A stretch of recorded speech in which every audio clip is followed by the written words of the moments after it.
Shout out to all YT World friend. Shout out to all. Kumusta na kayo? Ayan, nandito kami sa Baguio, nagpakasyon kasi may bisita. And pinasyal namin dito. So gabi na kami nakarating. 11 past na sa gabi. So ilang hours lang natulog sa aming tinutuluyan ng bahay bakasyonan. Gumising ng maaga at naglalakad pumunta ng simbahan habang tulog pa yung mga apo. Hindi pa pwedeng gumising dahil tulog pang mga apo. Ayan, nasa church na kami. Nagdadasal lang, wala nang misa. Tapos na ang misa. Yun, pumasok kami. Ayun, St. Louis School. St. Louis pala itong church na to. May school din siya kasama. Ayan. Tapos pumasok kami sa church. Mayroong nagde-decorate. Siguro may wedding. May wedding ata. Ayan, may nag-decorate sa loob. Ayan, tapos, ayan ang center ng church.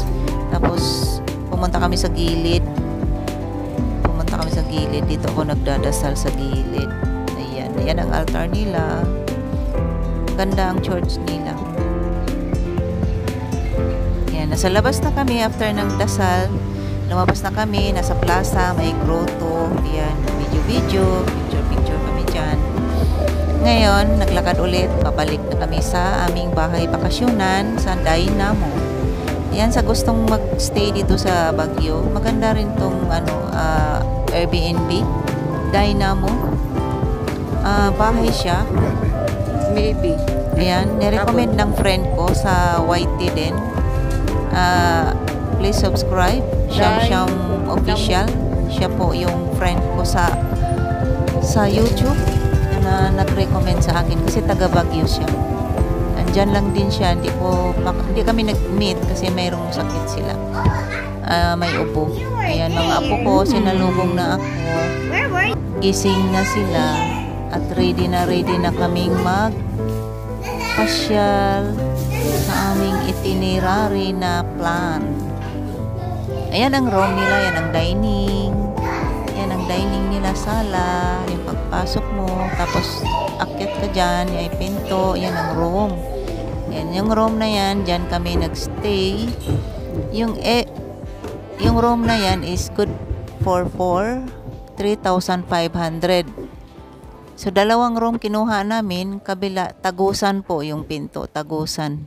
Pwede mo siyang isara, pero yung gitna nun CR. So, iisa lang ang CR niyan. Maganda sa pang-grupo. Ayan, 3,500 plus may extra bed, 5 plus additional 500. Ayun lang guys.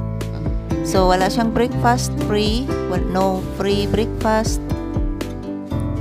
Ayan, pwedeng gumamit sa kitchen nila, pwedeng gumamit sa table nila, lahat pwede kang gumamit dun. Ayan, maganda naman ang bahay, malinis yung room, maganda ang arrangement ng kanilang room, maganda yung bedsheet, malinis. Parang bahay lang siya talaga. Ayan, di mo mafe-feel na hotel. Ayan, feel at home. Ayan, ang mga apo ko nag-i-enjoy dyan sa bahay. Ayan, ready na kaming umalis at kami ay mag-iikot na.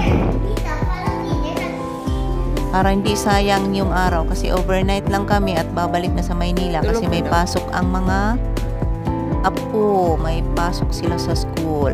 Ayan ang sala. Yan ang table. Diyan kami kumain. Nag-order lang kami take out. And pagdating namin dyan, past 11 na, close na yung kitchen nila, hindi na kami makapag-order. Lumabas kami ulit at nag-order ng pagkain. Pero sarado na yung mga restaurant.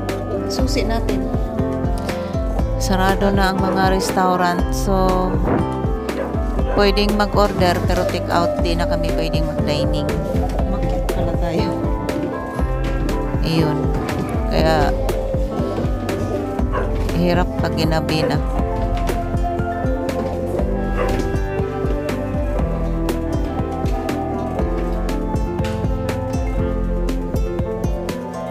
Yan, labas kami ulit, kain, order. Kain muna kami. Pagdating doon sa restaurant na favorite ng aking mga anak na kilalang kilala dyan sa Baguio, ang tawag ng restaurant na yun ay Salamat. Food Taste. Yun talagang restaurant na yan ay pinipilahan. Ang daming pumipila dyan kasi affordable at marami ang servings. Isang serve. Ang lalaki good for 4.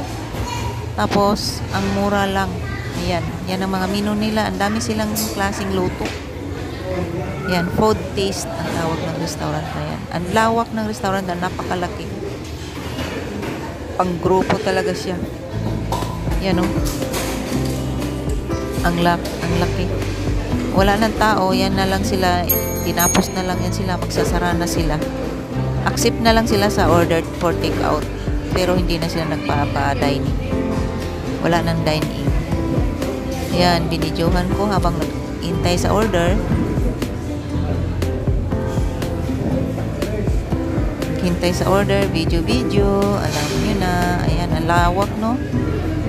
Ayan, kabilaan yan, no? Daming, tauhan. Daming staff. Ayan, CR yan dyan. Ayan, may tao pa dito o nakaupo. Ayan, patapos na rin yan sila, pauwi na. Inihintay na lang yan sila at saka yung order namin. Last na kami.